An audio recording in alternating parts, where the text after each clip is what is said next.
어휴, 어제도 마셨는데 오늘 또? 술 걱정 말고 술 편한 오호! 회식은 좋은데 술이 걱정이네. 술 걱정 말고 술 편한 오호!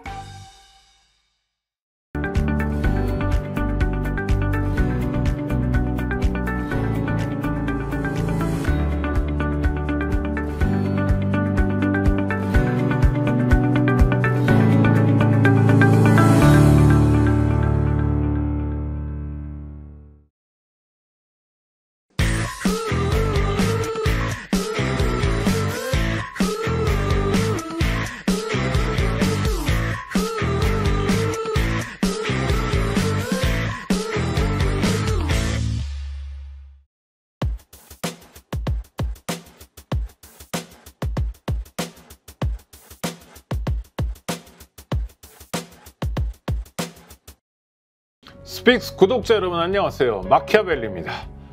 변희재 대표 모셨습니다. 어서 오십시오. 네, 안녕하십니까. 네. 이 마키아벨리에서 제가 제일 처음 여쭙고 싶은 거는 요새 뭐 재판도 받으시고 그러시는데 어떤 재판이죠? 그러니까 저는 사실 태블릿 PC를 8년 동안 이게 하다 보니까 네.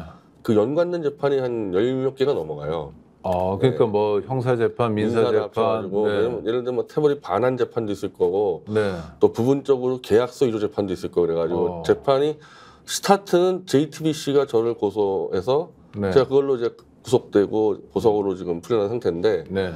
그 파생된 재판이 10몇 개가 넘어가는 상태. 그 재판도 아직 진행 중인 그건 거죠? 아직도 안 끝났죠. 네. 그럼 어디까지 갔어요, 거기는? 항소심까지 왔는데 네. 한 1년 8개월째 안 하다가 어제 1년 8개월 만에 재판을 열어서 그러니까 변희재 대표가 형사 재판의 피고인 재판, 항소심 재판을 1년 8개월 만에 재개했어요. 그건 어떤 의미인가요? 아니 재판 기소를 했으면 법원에서는 후다닥 해줘야 될 거 아닙니까? 그게 그렇죠? 이제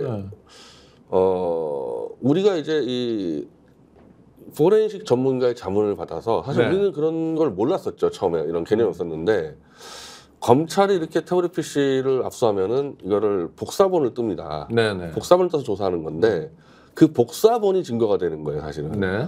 그럼 검찰은 그 복사본을 쥐고 마음대로 보고 있는데 피고인은 그게 없으면은 대응할 무기가 없지 않습니까? 그렇죠. 무기는 원래 대등해야죠. 그래서 이게 무조건 이게 피고인에 주게 돼 있다. 이걸 제가 이 진보 쪽의 이 포렌식 전문가한테 자문을 들어서 달라고 요구를 하기 시작했겠죠, 저희가. 네.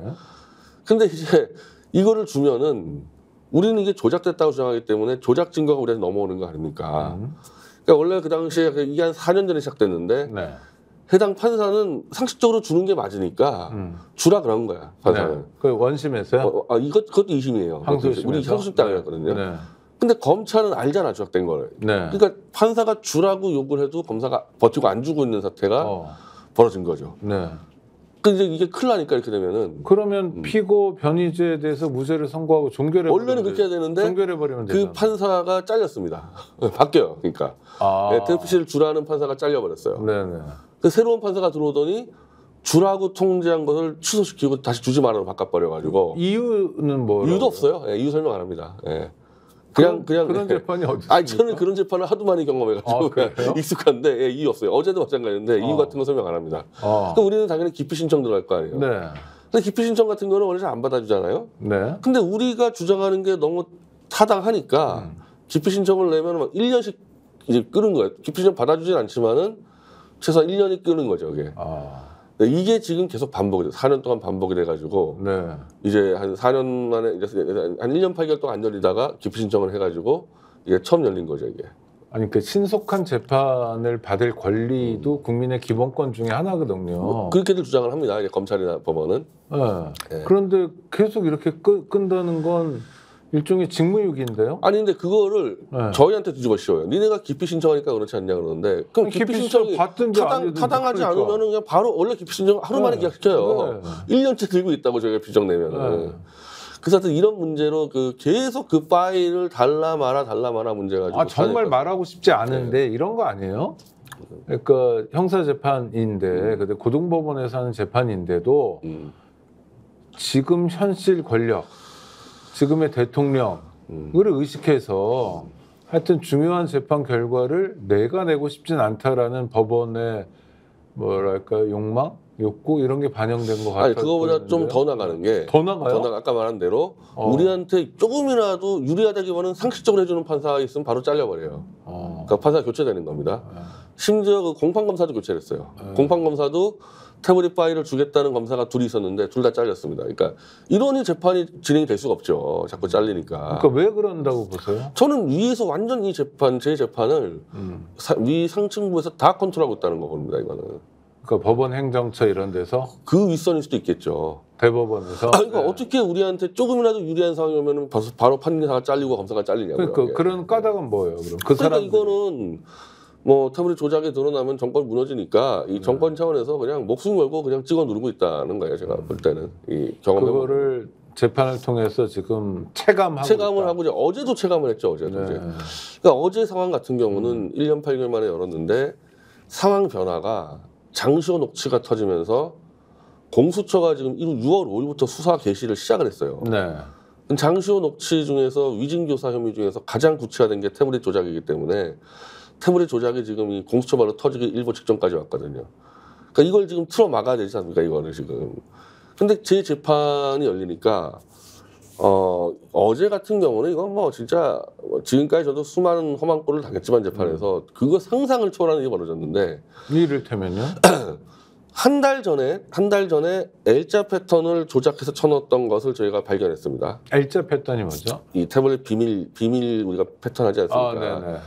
그거를 이 최성원이 늘 L자로 썼기 때문에 이 태블릿 PC도 L자로 되어 있어서 최성원 거다 이렇게 결론 내린 건데 이 태블릿 PC의 L자 패턴을 JTBC가 입수한 다음에 쳐놓은 조작이 발견된 거예요. 그러니까 이제 이건 사실 재판 끝내야 되는 거 아닙니까? 이거 우리 무죄 주고 그래서 우리가 증거 제출하고 이렇게 조작을 많이 했는데 그동안 숨겨놓고 있던 이 파일을 다시 달라. 우리가 몇십 개로 더 잡을 자신이 있다. 파일만 주면서 신청을 했는데 이번에도 이 공판검사가 타당하다고 주라 그랬어요. 아마 제가 볼 때 공판검사가 이 사건에 지금 이 엄중함을 몰라서 그럴 수도 있는데 우리가 제출한 거에 대해서 공판검사가 타당한 요구를 하고 주라 그랬단 말이에요. 공판검사가. 주겠다고 한 거죠? 네, 검찰이 준다 그랬는데 자기네가 가지고 판사가 안 된다고 주지 말라 그러면서 딱 끊더니 저는 아니 그러니까 지금 변 대표님 말씀을 들어보면 죄송합니다. 거짓말 같아요. 우리 그 오 선배님도 이 법조나 검찰의 이런 부분을 전문적으로 조사하신 분일 텐데 그런 경우가 어디 있어요? 그 차원 넘어가고 있죠. 그러니까, 아니 완전 새빨간 거짓말. 법원에서 주라고 하면 검찰이 공판검사 하나 들어오잖아요. 그 검사가 이런저런 이유로 뭐 또는 뭐 수사 검사에게 물어본다든지 뭐 또는 하다못해 거짓말을 하더라도 잃어버렸다든지 뭐 이런 게 원래 모습인데. 검사는 준다 그랬는데 판사가 주지 말라 그랬습니다. 어제. 주지 말라고 하는 이유는 뭐예요? 이유를 이제 우리 변호사 물었더니 이유 같은 거 묻지 말라 그럽니다. 그냥 우리가 결정하면 끝이다. 어제 내내 그랬어요. 고등법원 판사는 왕이군요. 이유 묻지 말라 그래요. 정말요? 그냥 내가 빨갛다면 빨갛다 이거예요 지금. 저희가 진짜 벙쪘죠 상황이. 2024년에 대한민국 고등법원의 판사가 그런다고요? 정확히 따지면 중앙지법의 항소부입니다. 그러니까 어쨌든 2심이긴 하지만은 고등법원까지 안 갔고 중앙지법의 항소부인데 그래도 윗격은 똑같으니까요. 경력되던 그 부서였어요. 다 부장 판사들이에요. 다 그래도 그럼요. 부장 판사들인데 어제 하는 행태들이 정말 시정잡배처럼 굴어서 아니 시정잡배도 일정의 논리적 일관성은 있어요. 좀 충격적이었고 그러더니 6년 동안 이제 재판을 해오면서 그나마 어쨌든 우리에게 잘해준 재판부는 한 번도 없었어요. 다 빨리 그냥 유죄 때리려고 그랬는데 마지못해서 해준 것들이 있어요. 마지못해서 증인 채택을 해준 것들이 있어요. 그 계약서 위조의 주범인 김한수. 태블릿 PC의 개통자입니다. 개통자. 이거 제일 중요한 인물 아닙니까? 그래서 김한수 증인 신청을 해줬고 국가수에서 이 포렌식 분석했던 담당자 연구원 2명 증인 신청이 이미 돼 있는 겁니다. 이거는 검찰도 동의돼서 했단 말이에요. 근데 갑자기 이 2명 증인도 다 취소해버리겠다는 거예요. 놀랍네. 원심에서 지금 얼마 받으셨죠? 저 징역 2년이요. 실형으로만 징역이요. 아주 중요한 재판인데 재판 과정이 이렇게 저로서는 그냥 거짓말을 듣는 것 같은 네, 이런 상황이라면 사실 저희가 그 녹취를 신청을 많이 했는데 지난번 녹취를 못해서 그런데 녹취를 했었어야 한다고 생각합니다. 그래서 이거 국민들에게 들려주고 싶은데 그냥 진짜 그래 증인을 4년 전에 이 선택된 증인을 왜 취소하냐고 물어봤을 거 아닙니까? 네. 묻지 말래요. 그냥 우리가 알아서 한다는 겁니다. 놀랍네요. 네, 놀랍죠. 그래서 제가 어쩔 수 없이 왜냐면 형사 재판은 정말 그러면 안 되거든요. 이 사람 인신 구속을 저는 이미 다투는 구속된 거잖아요. 상태 아닙니까? 네. 구속도 됐던 상태인데 그런 식으로 얘기해서 제가 마이크를 잡고 지금 최근에만 하더라도 이 태블릿 조작의 범죄가 엄청 많이 드러났고 고소인은 JTBC지만 실제로는 검찰 조작이 막 드러났기 때문에 이건 국가적 범죄인데 지금 재판부는 이 국가적 범죄를 은폐하려고 그러는 것 같다. 그래서 더 이상 재판 못 받겠다 내가. 그래서 기피 신청을 선언하고 그냥 나오게 된 거죠. 이거. 놀랍네요. 알겠습니다. 하여튼 중요한 현안이고 지금 진행되는 현안이고 구독자 여러분 들으신 바와 우리 변희재 대표가 징역 2년을 선고받은 아주 중요한 사건이어서 좀 봤는데 법원의 대응이 이해할 수는 없네요. 하여튼 알겠습니다. 일단 이것도 예의주시하고 또 챙겨봐야 된다는 거 점검하고요. 21대 국회가 마무리됐습니다. 아니 또 한 가지가 또 생겼습니다. 오늘 이제 그러니까 이게 조직적으로 태블릿 조작 세력이 지금 마지막 총력전을 펼치는구나 느껴졌는데 1태블릿 PC의 조작에서 핵심이 이제 신규 계약서 위조건이 있거든요. 네. 이건 SKT가 가담한 사건입니다. 뭐 계약서 위조는 저희가 100% 과학적으로 밝혀낸 사건이어서 제가 그 민사소송을 걸었죠. SKT에 대해서. 왜? 니네가 계약서를 위조해서 내 재판에 제출해서 내가 선고를 2년을 받았다. 그래서 이 재판에서도 사실상 다 드러났어요. 위조가. 조작이 다 이거는 필적 감정으로 다 드러났는데 때리면 이제 선고하면 되는데 그때부터 2년 동안 재판을 안 열기 시작합니다. 네. 때려야 될 상황이니까 안 열기 시작해서 저희가 최근에도 재판 열어달라고 넣었는데 안 열고 있어요. 근데 뒤늦게 SKT가 저를 명예훼손으로 이제 고소를 한 거죠. 계약서 위조를 때문에. 아니 그러면 민사재판에서 자기가 이기면 될 거 아닙니까? 민사에서 자료만 제출했다면 조작이 다 걸려가지고 거의 KOP로 몰린 상태인데 저는 SKT가 재벌의 힘으로 법원을 틀어막았다고 합니다. 어떻게 선고를 때려주면 되는데 2년을 아무것도 안 하냔 말이에요. 그러더니 검찰에 고소를 했는데 검찰이 오늘 저를 기소를 했어요. 네, 기소를 했습니다. 이거는 우리는 위조를 다 밝혀냈습니다. 네. 밝혀냈는데 검찰이 기소한 혐의는 아니 계약서 위조가 안 됐는데 위조했다는 명예훼손 허위사실 유포에 의한 명예훼손으로 걸었는데 위조를 밝혀냈지 않습니까? 그 자료 다 제출했어 검찰에게. 그걸 보고도 기소했다는 얘기는 뭐예요? 또 법원 찍어 눌러가지고 한 바퀴 돌고 오라는 거죠. 찍어 눌러서 지금처럼 만약에 우리가 신청한 증인, 우리가 신청하는 증거들 그냥 다 밟아버리고 그냥 때려버리면은 가능하지 않겠냐는 거예요. 아니 그러니까 기소만으로 그냥 인간을 괴롭힐 수 있잖아요. 근데 그러는 거 아니에요. 그 차원을 넘어서겠죠. 왜냐면 우리가 기소를 되면 우리가 이제 증거 신청하고 증인 신청할 수가 있지 않습니까? 그러면은 김한수라는 또 그 계약서 위조 증명하고 뭐 SK 담당자 증인 신청하면 게임 끝낼 수가 있는데 그걸 안 받아줄 것 같다는 거예요, 법원이. 어제처럼 안 받아주는 건 그 다음 일이고 그 전에 그걸 그러니까 기소 당했으니까 피소 당했으니까 그걸 방어하기 위해서 변호사 선임하고 뭐 재판에도 가고 이래야 되잖아요. 그러니까 발목을 잡는 행위라는 근데 거죠. 뭐 우리는 이 재판을 벌써 너무 많이 하고 있어서 그거 하나 추가된 거는 우리한테는 아무런 데미지가 안 돼요. 그래요? 그걸로 데미지로 생각하지 않았었고. 근데 슬프다 그렇게 말씀하시니까.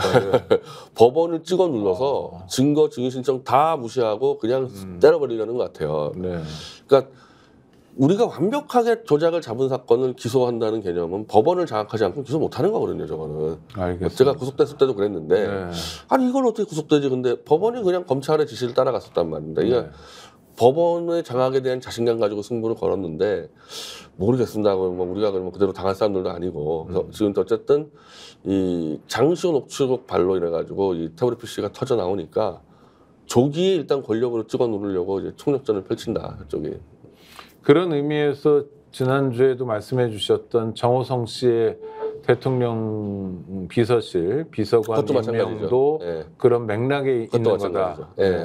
어쨌든 태블릿 PC 조작이 터지면 이 최상병 사건은 보수가 그냥 똘똘 뭉쳐서 막고 있는데 이 태블릿 조작 사건은 보수의 절반 이상은 동의하고 있단 말이에요. 이 이슈에. 이게 터지면 이 정권의 지지 기반이 무너지니까 완전 끝나는 거거든요. 네. 그러니 지금 이거를 막으려고 총력전 펼치는 거죠. 네. 아주 중요한 또 하나의 맥락이 진행되고 있다는 거 우리 구독자 여러분 기억해 주시고요. 일단 하여튼 분기점이 있었으니까 21대 국회가 마무리되고 새로운 국회가 시작됐습니다. 21대 국회 총평을 한번 해주신다면? 침대 축구였죠, 침대 축구. 아, 침대 축구는 뭡니까? 적당히 윤석열이 나라 망치고 있으니까 적당히 들어놓여 있으면 총선 때 우리가 한 번 더 해먹을 수 있겠다. 그거 말고 한 거 아무것도 없습니다. 네. 골 결정력을 말하기도 어려운 침대 축구. 골을 넣을 생각도 없었다는 거죠. 네. 그래서 실제로 그래가지고 손쉽게 다 배지 연장하지 않았습니까? 그러니까 상대의 실수, 상대의 무능, 상대의 무책임에 기대서 민주당이 그냥 재미만 봤다? 저는 그 민주당 계열의 유튜버들이 그런 얘기하는 경우는 제가 여러 번 봐서 제가 엄청 화를 낸 적도 있었는데 어떤 얘기요? 나라를 망치고 있는데 나라를 지켜야 될 거 아니냐. 근데 나라 망치니까 우리가 선거기니까 좋다고 박수치는 유튜버들이 있어요. 유명 유튜버들이. 그런 걸 많이 봐가지고 저는 그런 정서가 작동했다고 봅니다. 그건 아니잖아요. 그러니까 우리가 이기기 위해서 나라가 망가지면 안 되잖아요. 이를테면. 근데 이제 그런 말들은 너무 서슴없이 해요. 그래요? 너무 서슴없이 합니다. 그런 분들이 있어요? 있습니다. 유명한 사람들이. 이름도 묻고 싶은데 말하기 좀 그렇죠. 같이 방송하다 싸운 적도 있어요. 그래요? 그건 아닌 것 같아요. 그건 큰일 나는 건데 어쨌든 이 민주당이 지난 국회 탄 거는 그거였다는 거예요. 그냥. 형편없었다. 그럼 22대에 대한 일단 기대를 말씀해 주시죠. 저는 뭐 솔직히 기대하는 바가 없는데 지금까지 하는 거 봤을 때는 뭐 똑같은 침대 축구를 할 것 같은데 근데 문제는 이제 전망은 침대 축구고요. 자꾸 이제 개헌 얘기를 떠들어대니까 이게 더 위험해 보이죠. 사실 지난번에는 침대 축구만 하고 있었는데 개헌 들어가면 뭐 나라 거덜날 판인데 이제 가장 제가 이 위협적으로 보는 건 개헌입니다. 개헌 들어가면 나라 거덜난다라는 말씀은 어떤 의미인가요? 지금 나오는 개헌 얘기가 보수도 개헌 얘기, 윤석열 쪽도 개헌 얘기라고. 최근에 조국 신당하고 어제 한겨레 신문에 박찬수 대기자가 개헌 얘기라는 얘기를 조국 대표가 또 링크 걸었는데. 박찬수 기자가 썼는데 그게 윤석열의 출구가 될 거다 이런 칼럼을 썼죠. 똑같아요. 양진영이 똑같은 얘기를 하고 있어요. 양쪽이 지금. 언론도 그렇고 특정 언론도 그렇고 조국 혁신당도 그렇고 박찬수하고 조국은 친구입니다. 그러면 뭐 둘이 똑같은 생각했다는 얘기면 조국 신당에 뭐 드러났지 않습니까? 그 정체성이라는 게 개헌을 해가지고 윤석열을 테러 연결해주고 아마도 저건 뭐 100% 제가 볼 때는 이원 집정제로 갈 겁니다. 그래서 권력 나눠먹게 하겠다는 건데 여기서 제일 문제가 되는 거는 임기 단축 1년을 얘기하고 있어요. 근데 임기 단축 1년 얘기한다는 얘기는 반대로 임기를 2년 보장한다는 얘기입니다. 윤석열에. 그렇죠. 지금 윤석열이가 2년을 했어요. 2년 만에 절반 무너뜨렸는데 앞으로 2년이면요. 절반 무너뜨리는 게 쉽지 나머지 절반 무너뜨리는 거는 한 달이면 끝낼 수가 있어요. 한 달이면 진짜. 맞습니다. 그 2년이 가속도가 무척 망가지는데. 2년이면요. 그냥 한마디로 대한민국을 그냥 무슨 뭐 어디 뭐 필리핀이나 심지어 북한처럼 그냥 박살낼 수도 있는 상황인데 윤석열에게 2년을 보장한다는 얘기가 되지 않습니까? 이거는. 그리고 상식적으로 지금 탄핵을 시킬 수 있는 범죄들이 다 잡혔지 않습니까? 이거 부분들은. 이건 그러면 2년을 보장한다는 얘기는 이 범죄를 덮어주겠다는 얘기잖아요. 2년 동안에. 이걸 공개적으로 지금 막 떨리고 있다는 거죠. 이거는 지금. 예의주시해야 될 대목이 또 있네요. 맞습니다. 박찬수 한겨레 대기자가 그런 칼럼을 쓰고 그걸 조국 혁신당 조국 대표가 인용하고 하는 것은 이심전심이거나 뭐 자기들끼리는 어떤 뭐 얘기가 된 거고. 그 사실 나경원이 동기고 나경원이 사실은 일찌감치 거기도 동기입니다. 서울법대 파리학번 동기 아닙니까? 나경원이 박찬수도 파리학번. 거기도 파리학번이에요. 그러니까 그 얘기했다가 이제 대통령실이 발작해가지고 이제 임기 단축은 안 된다고 하지만은 개헌은 또 하겠다는 얘기 아닙니까? 그럼 뭐 개헌하는 과정에서 임기 단축이 이제 협상 카드로 들어오는 거죠. 그래서 지금 뭐 특검들 발의를 하는데. 그러면 정치적으로는 약간 블랙홀처럼 모든 걸 빨아들이겠습니다. 최상병도 빨아들이겠네요. 그렇게 되면. 지금 우원식 국회의장이 개헌특위를 만든다 그러는데 개헌특위는 양당이 거의 한 30-40명씩 들어가면 거의 70-80명이 가는 거예요. 그럼 거기서 개헌이라는 게 대한민국의 기틀인데 전방위로 다 논의하겠다는 거예요. 전방위로 다 논의하는 거. 그럼 글로 다 빨려 들어가는데 그럼 거기서 일단은 임기 단축 1년은 뭐 들어간다 칩시다. 그 임기 단축을 한이 많이 가지고 윤석열과 협상을 해야 돼요. 네. 그럼 윤석열이 예를 들면 임기단축 1년 해준다는 대가로 뭘 요구하겠냐는 거예요. 자기 안전? 자기 안전 플러스 모든 특검 다 접어라부터 해가지고 이제 2년 동안의 모든 통치 권한 보장에다가 그렇게 거래할 수밖에 없지 않습니까? 네네. 그럴 바에 임기단축 1년을 왜 하냐면 탄핵시켜버리면 되는 것 같고. 근데 조국 대표는 자꾸 집요하게 탄핵은 어렵다, 임기단축 개헌 간다 그러는데 임기단축 개헌이 훨씬 어렵죠. 아직도 헌법. 근데 윤석열 대통령 입장에서는 받고 싶은 마음이 있겠네요. 그런 식으로 진행. 지금은 거부하는데, 네. 아니 예를 들면은 지금 최상병 특검 이제 또 올라오지 않습니까? 그렇죠. 그거 그냥 대충 무마시켜 주겠다 그러면은 네. 받을만 하죠. 그리고 실제로 그래가지고 저 함성득하고 이명백이 만난 게 그 얘기 아닙니까? 그러니까 정치적 거래는 좋은데 개헌도 좋은데 그것이 자칫 잘못하면 대한민국이란 나라를 나락에 빠뜨릴 수 있다. 어쨌든 저는 제일 위험한 게 윤석열이 2년 동안 통치한다는 겁니다. 그 통치가 보장된다는 겁니다. 아이고.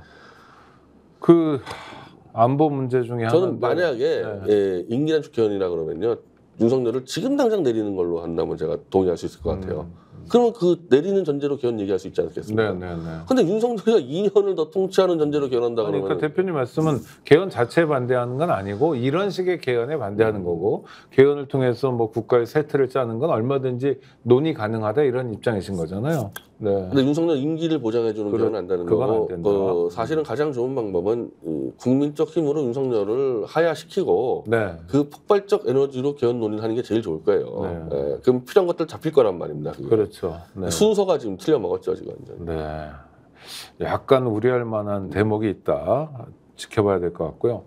북한이 뭐 풍선을 보냈는데 발견된 것만 260개고 멀리 간 건 경상남도까지 갔다고 그러는데 오물을 담았다고 하는데 이건 약간 부끄러운 거 아닙니까? 저건 뭐 아마 윤석열 정권에 대한 그냥 조롱과 모욕이겠죠. 그러니까 모욕을 당하는 거잖아요. 즉각 대응, 강력한 대응은 어떻게 합니까? 저걸 두고. 뭐 솔직히 얘기해서 윤석열 정권이 지금 뭐 이 동북아에서 위상이 워낙 추락했기 때문에 그냥 북한 입장에서는 갖고 노는 거잖아요. 갖고 노는 거고, 실제로 지금 협의는 일본하고 하겠다는 얘기 아니겠어요? 미국하고도 그렇고 상종 안 하겠다는 거고. 이게 그러니까 나라의 꼴이 우습게 되는 거잖아요. 그러니까 대통령 개인만 모욕당하는 게 아니라 국가적으로 좀 우습게 돼버리는 상황들 아닌가요? 그래서 이게 일정 정도 북한하고 항상 이 채널은 가동하고 있어야 되는데 지금 채널 닫아친 걸로 지금 알려져 있거든요. 그렇죠. 이런 문제 때문에 채널이 열려 있어야 되는 거예요. 아쉽고 답답합니다. 이것도 정부의 역량과 관련된 문제고, 목요일이었네요. 송영길 대표가 보석으로 나왔어요. 어제 근데 이거는 어떻게 평가해야 됩니까? 뭐 나온 건 하여튼 다행인데 좀 늦은 거죠? 그러니까 뭐 구속 만료 직전에 나왔기 때문에 무슨 뭐 재판이 유리하게 나온 것도 아니고 이제 더 이상 구속을 시킬 수 없으니까 이제 나온 거죠. 그러니까 늦게 나온 거죠. 네, 늦게 나온 거죠. 내보내려면 언제 내보냈어요? 총선 때 나왔어야죠. 그렇죠? 그러니까 그때도 얘기한 게 어차피 6개월 안에 선고 못 한다. 증인이 뭐 80명인데. 그러면 풀어줄 게 뻔한데 풀어줄 바에야 한 달 먼저 풀어주면은 참정권 보장될 거 아니냐. 근데 이거를 막아버리고 이제 와서 풀어줬으니까. 뭐 앞으로 어떻습니까? 송영길 대표는 정치 활동을 하는 건가요? 저는 이제 송 대표는 장시호 녹취록의 주역이거든요. 그러니까 장시호 녹취록을 정유라로부터 받아내려고 작업하다가 그 와중에 이제 김영철 검사 장시호의 불륜이 이제 촉발돼 버렸는데, 그 김영철이 실제적으로 송영길을 수사하고 있었던 반부패 2부장이었단 말입니다. 그 당연히 김영철이 송영길을 놔줄 수가 없었던 거죠. 그래서 돈봉투 사건은 너무 미약하니까 결국에는 먹사연이라는 재단을 별건 수사로 뒤져버린 게 김영철 아니에요. 그래서 구속됐기 때문에 송 대표는 이 장시호 녹취록하고 위증교사 사건에 총력을 기울일 겁니다. 일단 자기가 살기 위해서라도 자기가 억울하다는 걸 밝히기 위해서라도 열심히 뛰겠네요. 그리고 지금 본인 사건에서도 지금 위증교사 혐의들이 막 드러나니까 증인들의. 그러니까 지금 이 검찰의 최대 문제는 위증교사를 서슴없이 거거든요. 지금 이재명 대표 재판이 다 걸려 있지 않습니까? 그러니까 송 대표는 이거는 자기 사건이기도 하기 때문에 장시호 녹취를 중심으로 한 검찰의 위증교사 문제들, 이런 것들을 아마 전념하지 않을까 그래요. 야, 그 검사들의 범죄는 단죄되지 않잖아요. 대한민국에서 아직까지는. 그렇죠? 이게 저도 뭐 마찬가지로 걸려 있는 건데 검사들의 범죄가 제일 위험한 게 뭐냐면 아직까지 국민 다수는 설마 검사가 그럴까에 대한 인식 때문에 안 믿는 거예요, 이게 안 믿는 거. 그렇게 주장을 하더라도 피고인 입장에서. 그러니까 이게 그러니까 이 정말 나쁜 검사들이죠. 윤석열 한동훈이는. 이재명이든 뭐 송영길이든 변희재든 누가 됐든 간에 검찰에서 아니 땐 굴뚝에 연기 나랴 이런 식의 인식들이 국민 일반에 있죠. 그 인식을 이용해서 극소수의 검사가 조작을 하고 범죄 저질러서 권력을 탈취하는 사건이거든요. 그러니까 대한민국 검사가 2,000명인데 2,000명 전체가 다 그러냐? 안 그럴 거 아니에요? 아니겠죠. 그러니까 한 1,900명 정도는 선하게 하고 있어요. 그걸 이용해가지고 한 100명의 검사들이 악행을 저질러서 해먹고 있는 겁니다, 이게. 독일 같은 나라는 법 왜곡죄가 있습니다. 그래서 법 집행 공무원들이 그렇게 법을 왜곡하면 별도로 처벌하는 조항이 있거든요. 지금 우리 같은 경우는 모해 위증, 모해 증거 것들이 있는데 그걸로 인해서 검사가 처벌받은 사례가 극히 없습니다. 실제로 피의 사실 공표죄랑 똑같죠. 혐의는 많은데도 그리고 그거를 수사할 수 있는 수사기관이 없잖아요. 검찰로 넘어가면은 그래도 검사의 직권남용 이런 걸 처벌할 수 없죠. 그래서 공수처를 만든 건데 공수처가 그나마 지금 8명의 이 변호사 출신 검사들이 사투를 벌이고 있는 거죠, 이게. 제가 금요일치 경향신문에 쓴 칼럼이 그런 건데 검사가 검찰청에 구속 피의자를 불러서 조사하는 것 자체가 영장주의 위반이다. 왜? 영장에는 구속 장소가 적혀 있잖아요. 서울구치소로. 근데 꺼내니까 위반이거든요. 글로 와야지. 지가 가든지 아니면 경찰에서 꺼낼 때 어떻게 하냐면 체포영장을 발부받아서 집행해요. 그게 영장주의. 두 번째. 괜히 괴롭히는 거잖아요. 나오면. 물론 탕수육 사주는 건 좋은 일이지만 그러니까 공무원이 자기 편의 때문에 다른 사람에게 의미 없는 일을 시키는 직권남용죄에 해당하거든요. 하여튼 범죄예요. 구체적으로. 제가 검사라면 얼마든지 처벌할 수 있어요. 근데 검사의 범죄니까 처벌이 안 돼요. 서울구치소 안에 이 수사할 수 있는 공간이 있습니다. 그래서 조사 접견해가지고 경찰들은 되게 와서 하는데 검사만 불러내면서 이번에 장시호 사건은 또 장시호 생일 때 아들을 불러서 검찰청에서 생일 파티 열어줬다는 또 이 제보가 드러나 버렸는데. 아니 그걸 법무부에서는 그런 일은 절대 없다고 보도자료를 냈는데 좀 안쓰럽죠. 왜 절대 없어요. 그러니 검찰청으로 이 피고인을 데려가는 순간부터 무수한 범죄를 저지를 수 있는 그런 기회가 열리니까 이거 다 바꿔야 되는 거죠. 그러니까 위증교사가 다 그 공간에서 이루어지는 거 아닙니까? 윽박 지르거나 또는 회유하거나. 그래서 드디어 검찰에 의한 국정농단이 반복적으로 일어나고 있는 거죠. 이제 그게 드러날 것 같으니까 또다시 이걸 막아내니까 또다시 이제 또 국정농단, 수사농단 하는 거죠, 이제. 이거 궁극적으로는 어떻게 해결해야 돼요? 그러니까 윤석열 정부의 종식만 가지고는 안 될 것 같고 제2, 제3의 윤석열이 나올 수 있잖아요. 저는 일단 지금 제일 시급한 문제가 지금 가장 이 증거들이 확보돼 있고 이거를 터트릴 수 있는 사건은 장시호 녹취록 사건이에요. 지금 이화영 사건이라는 것들 다 지금 주장만.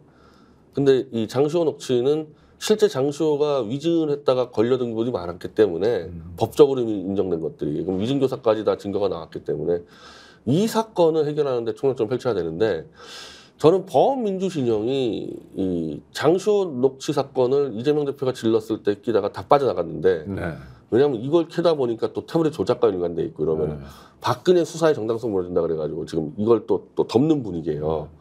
근데 윤석열 한동훈이라는 사람들이 활개치기 시작한 게 박근혜 수사 때부터거든요. 그렇죠. 그 여기서부터 뿌리를 잡아야 되는 겁니다. 여기서부터. 근데 이거는 보수 진영도 알고 있잖아요. 이쪽 문제에 대해서는. 그래서 어떻게 보면은 보수 진영의 협조를 받기도 쉬운 사건인데 이걸 치면은 박근혜 탄핵에 정당성 무너진다 그래가지고 자꾸 이거 손을 떼는 부분이 있어요. 이걸 좀 약간 찜찜해야 하는 거죠. 이걸 잊어버리고 어찌 보면은 굉장히 부도덕한 겁니다. 잘못된 걸 알면서도 이거를 파헤치면 내가 정치적으로 손해보니까 안 하겠다? 이거는 뭐 검사들하고 똑같은 마인드예요. 따지면 이거는. 이걸 완전히 해치고 정치적인 이익과 손해 관계없이 잘못된 부분을 빨리빨리 파헤쳐야 되는 거예요. 이거 드러난 부분들 같은 경우는. 그러니까 지금 변 대표 주장을 계속 따라가 보더라도 이를테면 문재인 대통령 당선의 정당성이 없어지는 건 아니잖아요. 그건 별개의 아니 문제잖아요. 그거는 이미 그 당시 지지율이 탄핵 전에도 문재인 지지율이 압도적이었고 그냥 당선된 거예요. 그리고 그러면은 당선되자마자 80% 지지율 얻고 뭐 이랬던. 예를 들면은 뭐 그 당시 여당 지지율 높았는데 엎어치기 한 게 그게 아니잖아요. 그 당시 앞섰잖아, 혹시 야권이. 그러니까 이 문재인 당선에는 문제가 없는데 문재인 쪽에 책임 묻게 된다면은 그런 인간들인 윤석열, 한동훈이를 주용시켰다는 거예요. 그게 문제가 되는 거거든요. 아니 그러면은 문재인 씨가 그걸 사과를 하든지 하면 되는 거지. 그것 때문에 덮어버리겠다 하면 안 되는 거죠. 그것 때문에 덮어버렸다면은. 그러니까 지금 이게 싸움이 자꾸 반쪽에 멈춘다는 게 그 얘기거든요. 예. 이걸 건드려야지만 보수 쪽에 이 동참을 끌어낼 수 있는데 최상병 사건이 압도적으로 지금 밀지만은 만약에 보수가 똘똘 뭉쳐버려서 180석 버텨버리면 특검 안 되는 거거든요. 이거는 그냥 버티기 시작하면 180석 가지고 180석 버티는 거예요. 그냥 이걸 가지고. 그래서 저는 김건희 특검 같은 경우에는 균열이 좀 생기지 않을까요? 아니 근데 이게 재발이하면 이게 이 국회의원들 한 명 한 명 따지면 자꾸 이렇게 될 것 같이 생각하는데 보수 진영의 이 마지막 버티는 한 20%대가 꽉 버티고 있으면요. 그 사람도 내년에 다음에 출마해야 될 거 아닙니까? 그러면 20%의 보수 탄탄한 진영으로부터 배신자로 찍히면은 이미 김무성, 유승민이 아직까지 출마 못 하고 있잖아요. 이 사례가 있어서 이 탄핵이 쉽지가 않아요. 그러니까 내가 국힘의 어떤 국회의원이면 꼭 대구 경북이 아니더라도 수도권에 어떻게 됐다. 그러면 야 나는 유승민이나 김무성처럼 거물도 아니었는데 이런 일로 내가 찍히면 나는 골로 가는구나 이렇게 여긴다는 거예요. 그게 이제 박근혜 탄핵 때 이 사례가 돼버렸죠. 함부로 이탈하면 큰일 나는구나. 그래서 이번에 저 21대 국회 마지막에 최상병 특검법 재의결할 때도 5명 정도 공개적으로 자기는 찬성하겠다 했는데 결과는 다 부결표로 빠졌죠. 그렇죠. 그 무효표로 빠졌죠. 무효표로 빠지거나 아니면 하여튼 다시 뭐 바꿨던지. 뭐 어떻게 됐든지 간에. 그러니까 그때 제가 이 여러 가지 방송 나갔을 때 진짜 다들 뭐 이탈표 20표 나온다, 막 3표 나온다 막 이랬었는데 제가 그렇지 않다. 보수 진영이 20%가 버티고 있으면은 이탈 쉽지 않다라고 제가 얘기했었는데 그게 아직도 이어지고 있는 겁니다. 그래서 보수의 지지를 무너뜨려야 돼요, 윤석열에. 그 가장 좋은 게 이 장시호나 태블릿 같은 것들이다. 이거는 원래 보수가 들고 나온 이슈이기 때문에 뭐 제가 솔직히 요즘부터 이제 이 보수 다시 인사들을 만나기 시작했는데 최근에 제가 한 2년간 만난 적이 없어요. 저는 일찌감치 윤석열 탄핵을 주장해 돌아왔기 때문에. 근데 이제 여기까지 오긴 왔죠. 지켜줄 수 있는데 예를 들면 전광훈이다. 막 똘똘 뭉쳐가지고 우리가 지켜줄 수 있는데 윤석열을 지켰을 때 우리가 얻는 게 뭐냐. 윤석열만 챙겨주는 것도 아니고 지지율은 이제 오늘 21% 나왔더만 이제 관련해서 그럼 다음 대선 때 이게 이기는 보장 있는 것도 아니고 지켜야 될 아무런 명분과 실리가 없어지지가 아닙니다. 그러면은 다른 대안을 선택할 수 있다 보수가. 그래서 제가 얘기하는 대안은 최상병이나 양평이나 이걸로 얻어 터지기 전에 원래 보수가 주장했던 태블릿 조작으로 윤석열을 먼저 쳐라 보수가. 그렇게 어차피 얻어 터질 거니. 그렇게 하면 일단 그걸로 한 절반은 면책 먹고 간다. 그거의 길을 지금 보수 진영이 심각하게 하고 있습니다. 핵심 멤버들이. 그것이 행동으로 가시화될지도 좀 지켜봐야 되겠네요. 복잡한 계산들을 제가 좀 아쉬운 게 그러니까 저는 진보고 보수고 어쨌든 잘못된 거 있으면 잘못된 거 잡아야 된다 생각하는데 지금 보수도 똑같이 생각하는 게 태블릿으로 윤석열을 쳤을 때 다음에 우리 보수의 이익이 뭐냐 자꾸 이 계산이 복잡해지니까 행동에 주저하는 거죠. 여기도 마찬가지예요 사실은. 근데 그냥 버티는 거 그냥 윤석열 지키고 버티는 거를 3년 동안 버틴다? 이거는 안 된다고 생각을 하는 거죠 지금. 아니 그러니까 최상병 특검만 하더라도 이종섭 장관 뭐 대통령과 통화한 적 없다 그러더니 쑥쑥 나오잖아요. 다 나오죠. 근데 상식적이면 이미 이거 끝났어야 돼. 이거 똑같은데 이 정도면 게임 끝나야 되는 건데. 그렇죠. 끝난 거죠. 진영이 버텨주니까 같이 버텨서 우기는 겁니다. 이게. 그러니까 만만한 싸움은 아니다. 어떤 면에서 한가하게 개헌 이야기나 하고 있을 때는 아니다. 이런 지적이시기도 하네요. 어찌 보면은 뭐 이걸로 돌파가 안 된다고 생각해가지고 개헌 가는 수도 있겠죠. 그러니까 뭐 이거 완전히 뭐 윤석열이 그냥 스스로 자백하지 않는 한은 뭐 99% 다 걸려도 그냥 우겨대면은 간다. 아니 이게 사실 태블릿 조작 사건이에요. 다 걸렸어요. 다 걸렸는데 그냥 가잖아요, 이렇게. 근데 개헌을 하는데 임기를 2년 더 보장하는 개헌 말고 아까 지금 당장 개헌 뭐 이런 거요. 지금 당장 임기 종식을 위한 개헌 이런 거를 야권에서 좀 밀어붙일 가능성이나 밀어붙이면 안 됩니까? 아니 그러니까 한마디로 그거는 탄핵도 개헌이죠. 뭐 네. 탄핵도 개헌인데 아니 지금 민주당은 탄핵이라는 말을 한 적이 없다는 거고 네. 조국당도 자기들은 탄핵 얘기한 적 없다 이 얘기하고 있으니까 현 시점에서는 탄핵 간다는 얘기를 안 하고 있지 않습니까? 아니 쇠빙선은 탄핵 얘기를 많이 해야 되는 거 아닙니까? 쇠빙선만 얘기를 했는데 네. 그런 얘기를 하대. 쇠빙선이 아니라 팥빙수 기계였다고. 아이고 그럼 안 되는데. 네. 달콤한 개헌 얘기를 하고 있다. 좀 이러고 있는 거지 않습니까? 알겠습니다. 22대 국회가 그런 면에서 효능감을 보여야 되는데 변 대표님 보시기에 22대 국회 기대할 게 많지 않다 하더라도 역할 역시 윤석열 정권 조기 종식으로 맞춰야 된다. 이미 총선 때 그렇게 표를 얻었단 말이에요. 그 전부 다 개헌 때문에 찍은 사람 없을 겁니다. 개헌하는 줄도 몰랐을 거예요, 그다. 그렇죠. 네. 근데 이런 식으로 가서 만약에 윤석열하고 손을 잡는다 했었을 때는 정말 무시무시한 일이 벌어질 수도 있어요, 진짜 이거는. 그러니까 정치 전반이 국민에게 마치 심판받는 4.19처럼 되는 수도 있는 겁니다, 이거. 네. 그러면 안 된다. 정치가 자기 역할을 해야 되고 선거 과정에서 윤석열 정권을 끝장내겠다고 이야기했던 정치 세력들은 선거 때 했던 그게 공약이죠. 그 공약을 지켜야 된다. 이런 거고요. 또 하나 지구당 부활 문제도 그런데 한동훈 전 위원장이 움직이나 보네요. 어떻게 보세요? 뭐 한동훈 입장에서는 지금 사실은 장시호 녹취록에 김영철 다음으로 위험한 인물이기 때문에 딱 걸려 있는 사람이거든요. 뭐 가만히 있으면 큰일 나니까. 네. 뭐 그러니까 저는 이제 그런 식으로 보는 거죠. 윤석열과의 갈등 저는 별거 없다고 생각합니다. 자기들끼리 같이 나쁜 범죄 저지르는 게 한두 건이 아닌데 뭘 싸우겠습니까 지금.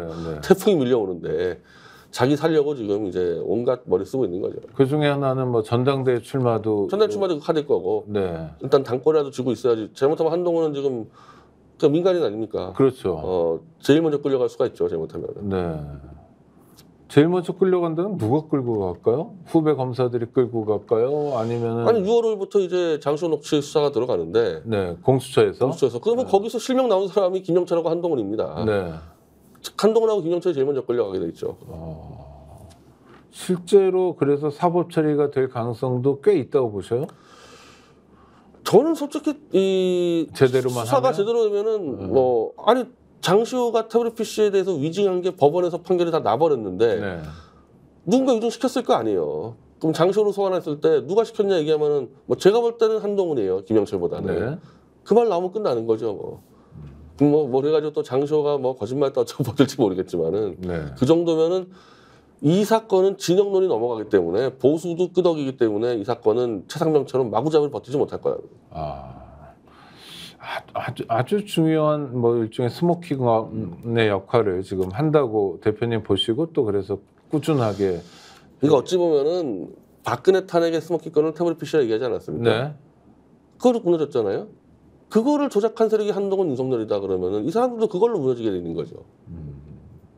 지켜봐야 되는데 근데 이게 아시다시피 그냥 되는 판은 아니잖아요. 일단 수사기관이 적극적으로 움직여야 되고 또 법원이 제대로 화답해줘야 되고 또 국민들도 좀 지켜봐야 되고 정치권의 움직임도 중요하고 그런데 그게 원활하게 움직이는 것 같지는 않아요. 장시호 녹취에 대해서도 아까 말씀하신 것처럼 이재명 대표가 상당히 무게를 실었는데 그 다음에 별로 안 실리고.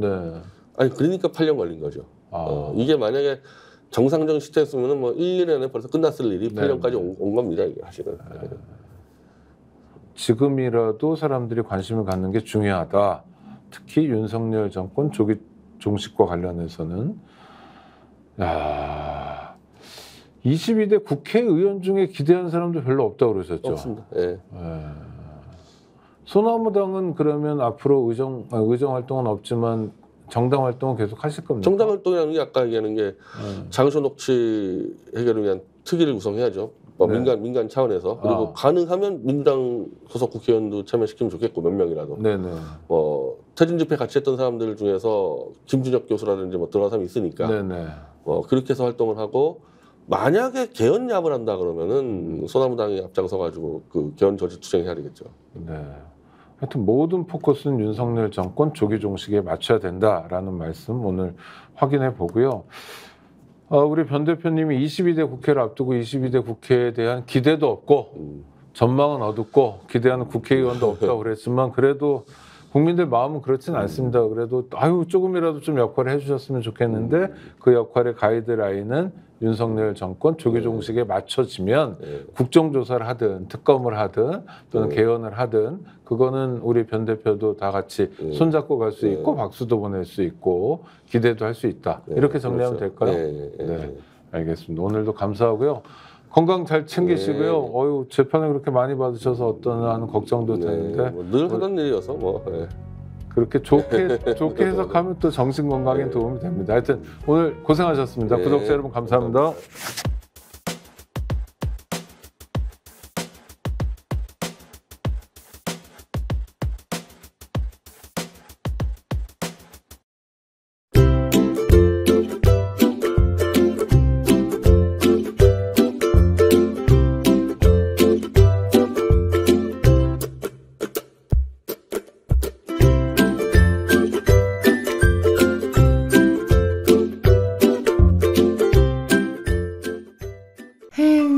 회식은 좋은데 술이 걱정이네. 술 걱정 말고 술 편한. 어허.